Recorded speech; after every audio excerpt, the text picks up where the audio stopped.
Hey guys, welcome to BP, the Bible Perspective. Welcome to part 3 of Never Bring Ignorance to a Debate, dissecting the Larry Elder's interview on the Breakfast Club. Now before we do, please like and share this video and subscribe to BP, the Bible Perspective. And as always, if you have a thought, a comment, add it to the comment section below. All comments are welcome. We're part 3 of dissecting, deconstructing this interview that Larry Elder, who is a black conservative. But not only is Larry Elder a black conservative and Republican, he is a staunch defender of white America. So I don't get into terms such as sellout, Uncle Tom, coons, all of the kind of stuff. He gets that a lot. I will say he does earn the title. He goes out of his way. He is proud of it. In fact, he mentioned we played in the last video where he talked about being labeled a blackface for white supremacy. My comment to that is that it wasn't because of some of his political views, but his anti-black stance. In other words, Larry Elder's stance is that he speaks for white America, he defends white America, so all of his arguments that he brings forth, his stats and all of that, is for the single purpose of deflecting white guilt. So he does that at the expense of black people. So black people, they're the problems. White people, let's not talk about it, okay?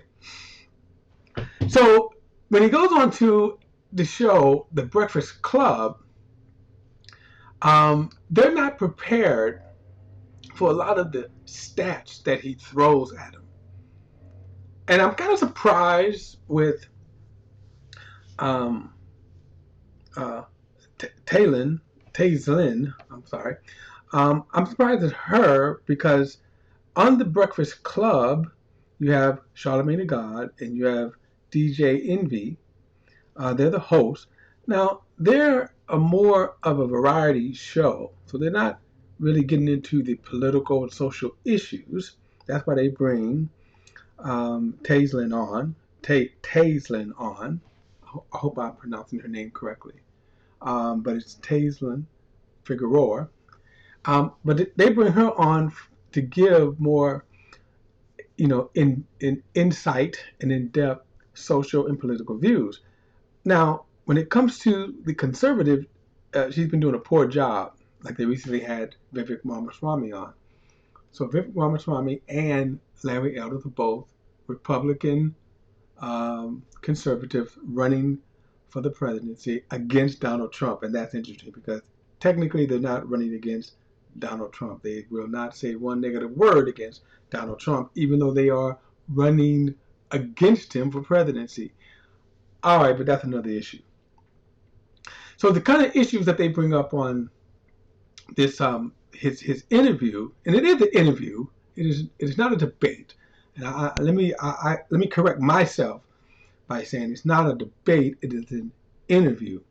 However, when you invite someone, especially like a Larry Elders, who is diametrically opposed to your point of view, you should do your homework. And to me, they did not do their homework. And that's why I say you should never bring ignorance to a debate. And I'll add to a interview. So I'm going to pick it up where we left off. Before I do, I want to define something, however, because we left off as they're getting ready to get into discussing what systematic racism is. Now, in order to understand what is going on in the video here, Larry is skilled at presenting stats. He's skilled at deflecting. And if you're not listening carefully, you get caught in his trap. You get corralled into his thoughts. okay, where he wants you, and then you can't get out. So when they ask the question, when they bring up the issue of systematic racism, it is one he easily debunks. But let's understand his perspective. So what is systematic racism? So in short, systematic racism is the legal, constitutional racism enacted by America against African Americans. Now, there's going to be some language that I'm going to point out that he's going to use, again, to deflect the guilt and the evils of racism. More on that later. In order to understand some of the issues of systematic racism, there's two parts we need to understand. First, the institution itself. Why did we have institutional racism? So we have to kind of go back to 1619, when the first slaves landed on the shores. From 1619 to 1776, about 157 years, you had generations after generations of slaves who not only were imported, but also were born on this soil. And that's extremely important. So you remember you have white Americans who had been on this nation's right, let's say from 1492.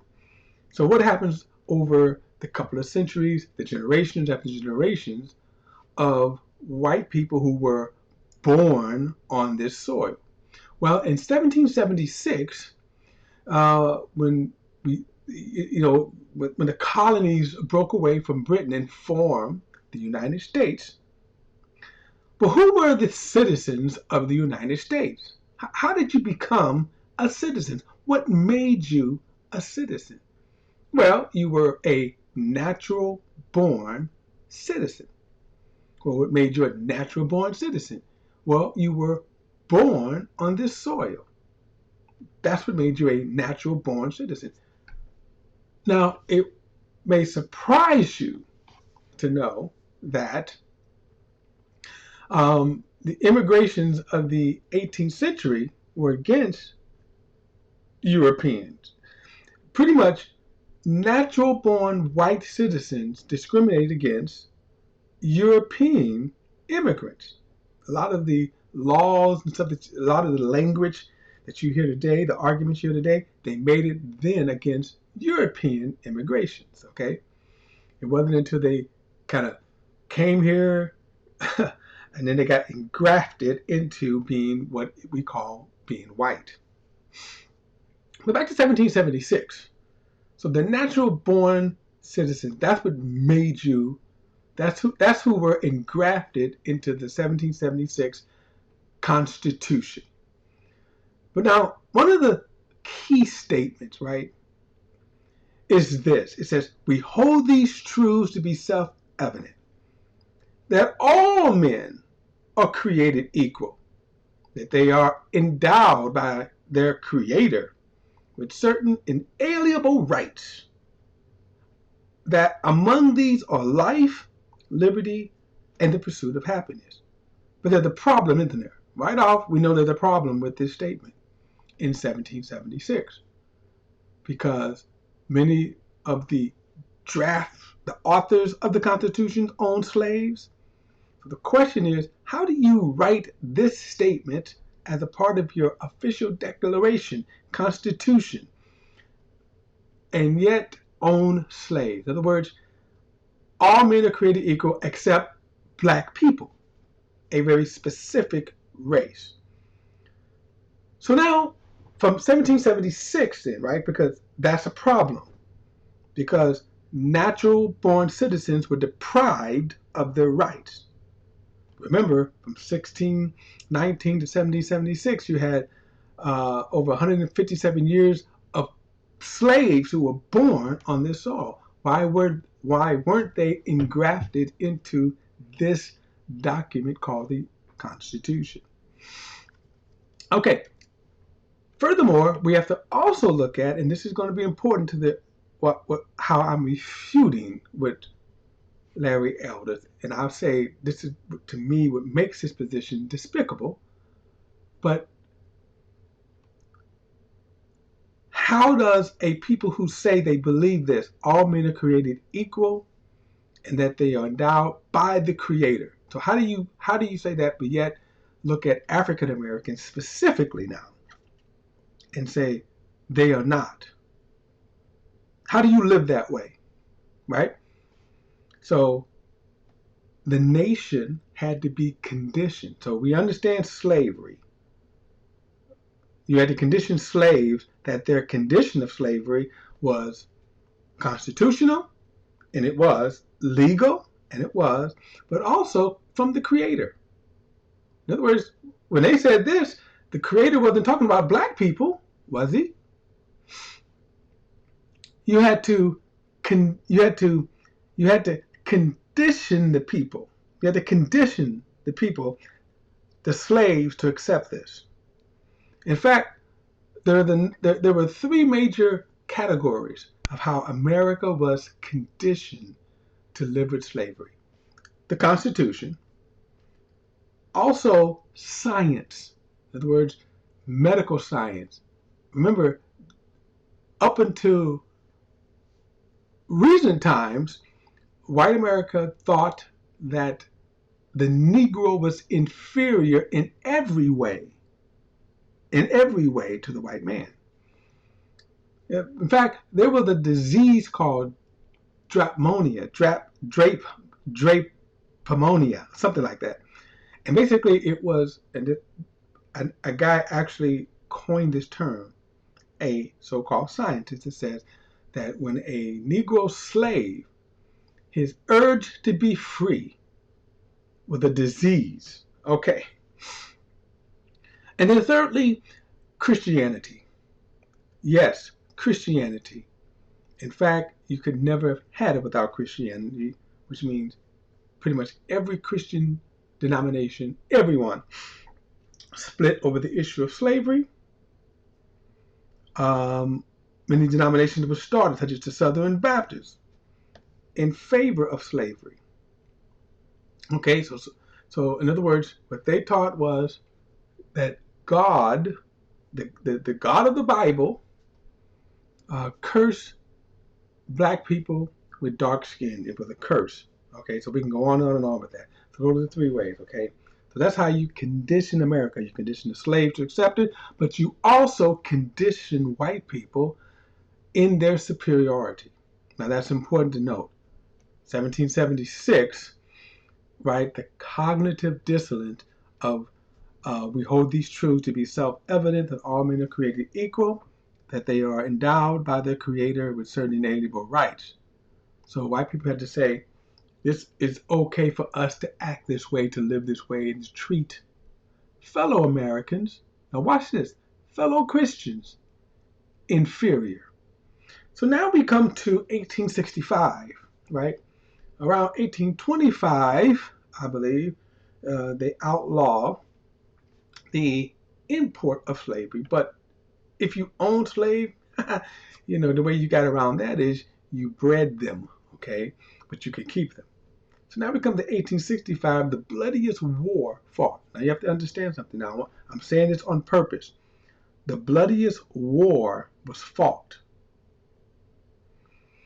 to end slavery. So the institution, the Constitution, was upheld with this statement: all men are created equal, right? The law of slavery was abolished, but was it abolished in the hearts of people?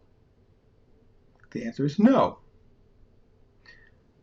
What they begin to do is to manipulate other laws to further racism.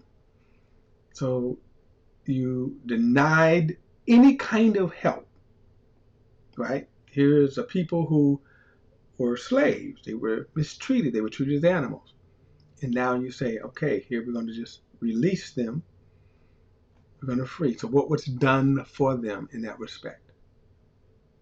And that's important because because Larry Elders, he ignores that, doesn't deal with that. Okay, so now with that, we have to understand something very important. So 1865, the law changed, but a lot of hearts and minds didn't change. So around 1865, that led to the formation of Jim Crow laws, the segregation laws of the South. But no, the North was just as bad. They just didn't have legal laws. Segregation was supreme in the North. Okay, so blacks had it a little better in the North, but again, racism still ran supreme. Why? Because it was in the hearts of people. So for the next nearly 100 years, you had Jim Crow. You had Jim Crow laws. Now we come to about the mid 1960s, after a fought battle, the systematic racism, the constitutionally protected Constitution, law, were abolished. So it is this that Larry Elders now is saying there is no systematic racism. And to that he is correct. In other words, it is illegal to be racist today. It is illegal for racism to exist today in our country. So let's ask the question again. Did hearts and minds change? Right? He's going to bring up the I Have a Dream speech, and hypocritically they do. And Larry brings it up. They always bring up Dr. King's I Have a Dream speech, which, remember, the I Have a Dream speech was a scathing rebuke of the nation. And the reason why he said that he dreamed, and at the time it was a dream, at the time, that his four little children would not be judged by the color of the skin, but by the content of the character. Why? Because many white people still judge by the color of the skin. And he was telling white people, white America, stop judging my children by the color of their skin. So in other words, in 1965, what changed? The heart changed, the law changed. But now you still have people who are trying to manipulate laws the best way they can. We see it with the Texas School Board. We see it with the Texas School Board. We see it with Florida, Georgia voting ID. All of these are how racist white people have always manipulated to try to oppress black people. You change laws. That's why voting matters. But I digress with that. Okay. So what has been the progress? The laws have changed. Okay. So when you look at the condition of black people, okay, when you look at the condition of black people, then you have to say, where did it come from? And we're not going to get into it because it is very, very complex. We're not going to get into it in this setting here. But we have to understand, when in each case, 85% of this nation's history has been in legal, constitutional racism. So then we ask the question, what is the impact? Now, he's criticizing black people as if black people got there by themselves. He's criticizing as if, well, he's talking about the fatherless homes and yada, yada, yada, yada, yada, but he's not talking about how did you get there? He's not dealing with the impact of slavery and Jim Crow. 85% of this, nearly 400 years, right, of systematic hate, racism against African Americans. What did that do to the psyche? What did that do to the emotion of black people? That in itself is worth a study. So I want you to keep that in mind as we now move forward. So I'm going to pick it up where they get into the discussion of systematic racism. Here we go.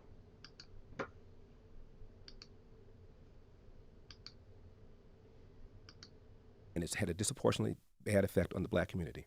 Let me ask you a question. What do white people do wrong, Larry Elder? What do you mean? What do white people do? I'm not worried about white people. I'm worried about what's going on with us. But if there's systemic racism in this country, which we know it is. No, I don't say there is. You say there is. I don't believe that. Oh, you don't believe there's No, systemic there racism? used to be, obviously. Tell me what you think the number one systemic example of systemic racism is in America. Oh man, there's so many. Just give me the most important one you think. So right here, Charlemagne is caught like a deer in the headlights. And so he says, there's so many, right? And so then Larry is now asking him, well, just name one. Okay, just one. Now watch his answer. Top of mind, I probably maybe say mass incarceration. Maybe. Really? Okay, now, so he says mass incarceration. Now they have other ones, but that's the one that comes to his mind. Mass incarceration is not systematic racism. What they mean by that is, so when and sometimes foolishly you see black leaders who get into this fight. So you look at, let's say if you have, and I'm just going to use this arbitrary number. Let's say 100 black people. So 100 black people get caught in the system. Then let's say if you have 100 white people. Let's say 100 black people, 100 white people, and they commit the same crime.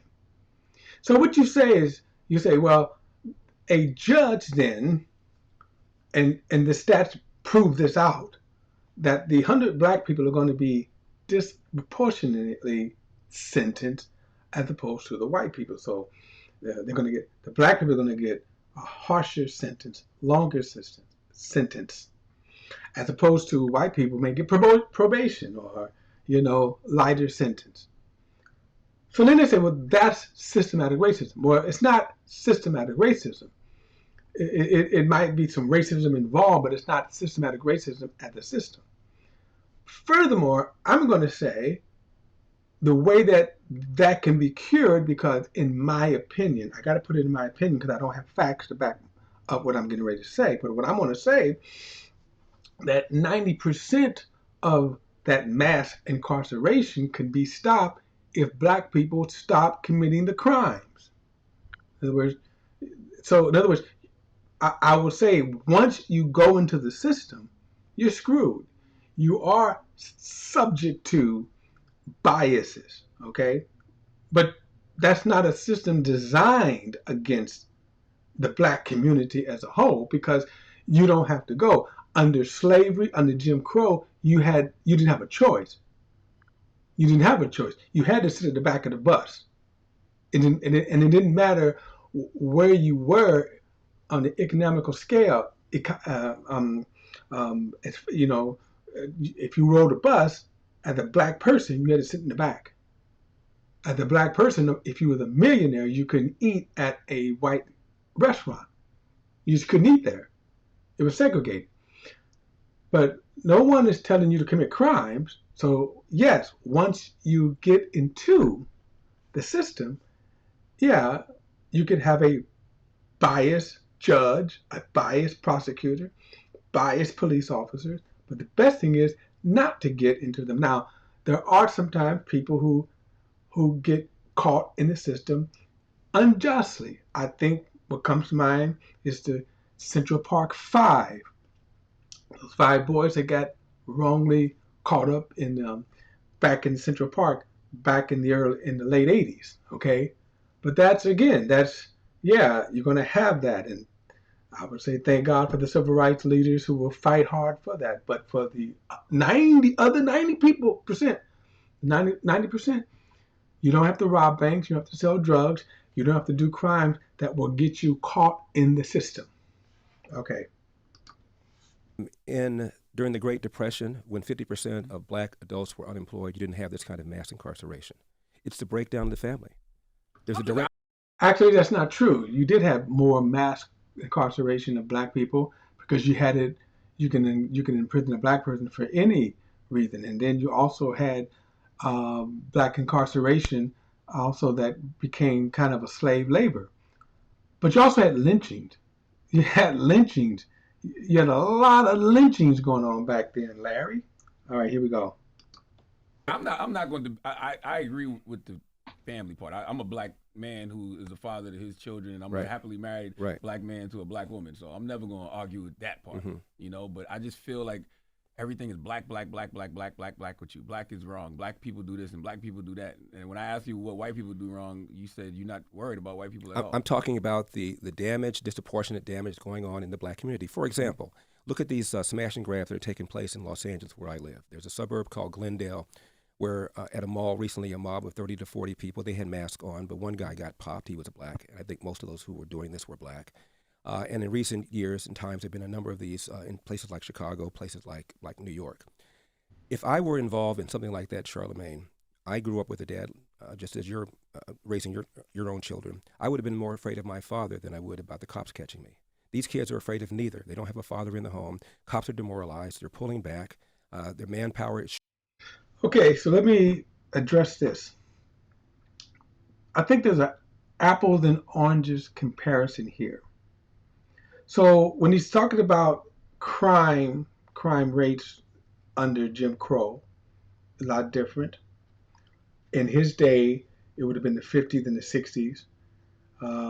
But again, that's kind of silly because there was always crime. There's always been crime in every community.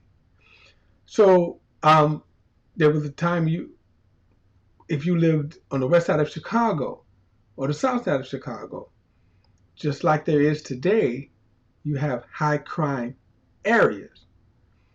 What Larry is saying, and this is across the board with a lot of people that we tolerate this, the black community get painted with one brush. With one brush. So the black community. But Larry grew up in South Central. I lived in South Central in the same neighborhood. In fact, me and Larry went to the same high school. He was he graduated a few years before me. But my point is that the South Central, when we say the South Central, was it a bad neighborhood? Yeah, you had some knuckleheads. The worst neighborhoods was Southeast Los Angeles, where the Watts were, not South Central. So in Southeast, or the Watts area of LA, yeah, it was a war zone. But my point that I want to also bring out is, why do you think this crime exists? Now, first and foremost, in South Central, by the way, the high school that we both went to was called Crenshaw High School. If you looked at Crenshaw High School, it bordered a very wealthy section where black elites lived, black lawyers, business owners, even some celebrities. Okay, so the black community was intact, but just like every other community, but you don't hear, like Larry saying, let's say about Appalachia, the Appalachian region of the country, which is Tennessee, I think West Virginia, Tennessee, some parts of Georgia, maybe, but where poor whites live at. Uh, the poverty wealth is unbelievable there. They're talking about the forgotten people. You grow up in Appalachia, you're going to see a lot of forgotten people, a lot of poverty-stricken people. But what is the crime rate there? And you certainly wouldn't say, because of the crime rate that exists, and you have a high drug abuse that's going on there, unwed unwed pregnancy that goes on there. But they don't say white people. Whenever they speak about Appalachian, they say it's Appalachian. They don't say white people. But yet, when they speak about the ills of black people, it's always black people. He said this is devastating to the black community. Welfare was devastating to the black community. Well, it wasn't devastating to the black community. Welfare was devastating to a section of the black community. Short. And as a result, you tell a bad guy you're less likely to be caught, convicted, incarcerated, crime goes up. They may be criminals. Now, let me stop and address what he also said about the police. Now, he made a false comparison to the smash and grab mob that you see kind of around the country. And around the country, meaning around the big inner cities, okay? well, not inner cities, because a lot of times what you have is these mobs, and these mobs are formed. In other words, they're not black people coming out of the hood per se, but they they are gathered through social media. And so what you have, you may have, like, say 50 people show up and they start smashing and grabbing, right? So my first question is, how does he know that all 50 of those people come from fatherless homes? In other words, he's basically saying that if you commit those crimes, it's automatic that, and you're black. If you commit those crimes and you're black, you come from a fatherless home. He has no evidence to show that those that everybody that comes from those flash mobs come from fatherless home. That's an assumption. That's the first thing. But to the last part of what he's saying is, how is it that they are allowed to roam like that? So let's ask, where are the police? So one of the cases you had in Chicago, where you had a flash mob that they were vandalizing. My thing is, where were the police? There was a couple who was visiting. They got mobbed. They got jumped. There was a black woman who tried to flag down two police that were sitting in their car watching the mayhem, and yet they did not intervene. She ended up intervening and kind of saving this couple. They were badly beaten. But let's go back to the cops. What happened to those cops? Why were those cops disciplined? Why were the police officers, why were they drawing back? Now, he said the police officers are drawing back. Well, then why aren't those police officers who are sworn to do their jobs, why are they drawing back? If they're drawing back, then you're saying, by virtue of that, we don't need police officers. We should fire those police officers. Now, the mayor, and this happened in Chicago, so the new mayor of Chicago is problematic because, to me, he has, he's setting himself up for failure. His ideology, but that's another point, for another topic for another discussion. But the mayor, the first thing he should be addressing is to the police leadership, the captains, the commissioner. Get your people in line, or you're going to go, and they're going to start going. Have the police do their jobs. The question is, why aren't the police officers doing their job? And if you tell me that the police officers are not doing their job because they're afraid for their life, or they're afraid to be, brought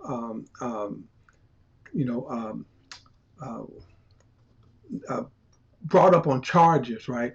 Then that's all a bunch of horse crap. And I'm going to tell you why. First and foremost, a lot of these big cities have military equipment, military weaponry. They act as if they arm themselves as if they are fighting in a war zone. And then secondly, if you do your job, you're not going to be brought up on charges if you're doing your job. So that's just wrong. There was a young, promising police officer who was just a week away from walking across the stage and receiving her master's degree. So this happened around May, I think. She was a young police officer. She was gunned down. Some thugs tried to rob her, and she ended up being shot. Now, because it was a high-profile crime, they ended up catching uh, the people who gunned her down. Now here's my point. Who's protesting them?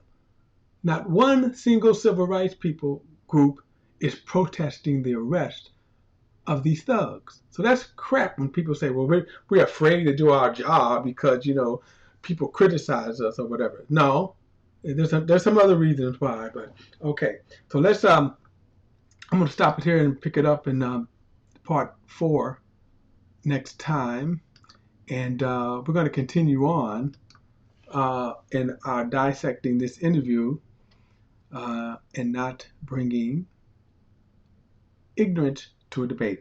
Don't forget to like and share this video and subscribe to BP, the Bible Perspective. And as always, if you have a thought or comment, add it to the comment section below. All comments are welcome. See you in part 4.